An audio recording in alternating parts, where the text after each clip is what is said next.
Assalamualaikum warahmatullahi wabarakatuh. Perkenalkan nama saya Muhammad Zidan Hidako dari jurusan Ilmu Komputer dengan NPM 235705005 angkatan 2023. Di sini saya akan menjelaskan materi tentang gerbang logika transistor. Langsung aja. Yang pertama, apa itu gerbang logika transistor? Gerbang logika transistor itu komponen dasar dari sirkuit digital. Jadi dia itu sebuah blok bangunan fundamental dari semua rangkaian digital, memungkinkan operasi matematika dan logika yang diperlukan untuk komputasi. Melakukan operasi logika dasar seperti AND, OR, dan NOT.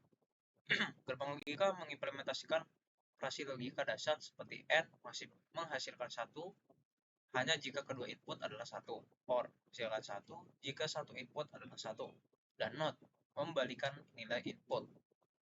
Lalu digunakan dalam komputer dan perangkat elektronik lainnya. Semua perangkat elektronik digital termasuk komputer, ponsel, dan kalkulator itu menggunakan gerbang logika untuk memproses informasi.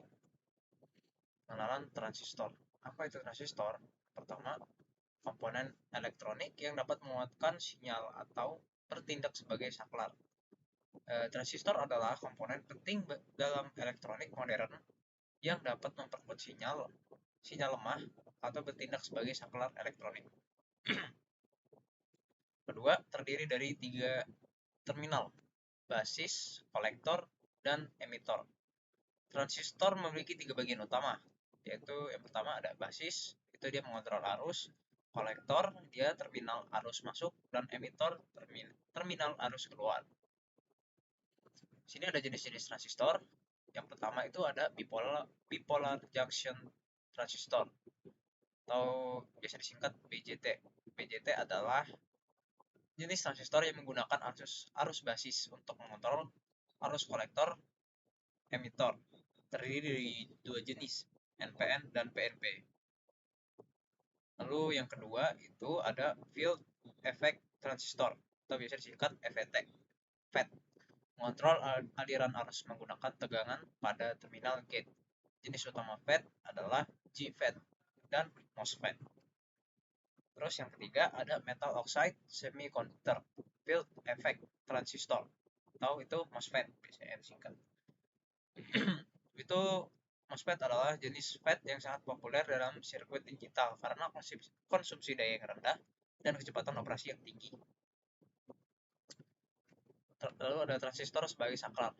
Cara kerja transistor sebagai saklar itu, transistor dapat digunakan sebagai saklar elektronik di mana mereka dapat berada dalam 2 keadaan. Yang pertama ada keadaan aktif dan juga non-aktif. Kalau aktif itu dia mengantarkan arus, kalau non-aktif tidak mengantarkan arus. Ini memungkinkan mereka untuk merepresentasikan logika biner 1 dan 0 dalam sirkuit digital. Gerbang logika dan transistor.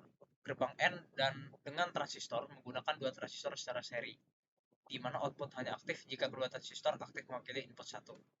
Gerbang OR dengan transistor menggunakan 2 transistor secara paralel, di mana output aktif jika salah satu atau kedua transistor aktif. Gerbang NOT dengan transistor itu menggunakan 1 transistor untuk mengembalikan input, menghasilkan output yang berlawanan dengan input. Aplikasi dan pentingnya gerbang logika. Gerbang transistor. Komputer dan prosesor. Gerbang logika adalah dasar dari unit pemrosesan pusat CPU dalam komputer. Kedua, perangkat elektronik konsumen. Digunakan dalam ponsel, televisi, dan perangkat elektronik lainnya. Yang ketiga ada sistem otomatisasi. Digunakan dalam sistem kontrol industri dan robotika. Lalu yang terakhir itu ada kesimpulannya, penerapan dalam teknologi komputer dan pemrograman. Sistem biner digunakan oleh komputer untuk operasi dasar. Lalu jaringan komputer atau alamat IP itu biasanya sering direpresentasikan dalam bentuk biner. Lalu yang terakhir ada kriptografi dan keamanan digital. Sistem bilangan digunakan dalam algoritma enkripsi dan dekripsi. Oke, sekian dari saya. Saya akhiri. Wassalamualaikum warahmatullahi wabarakatuh.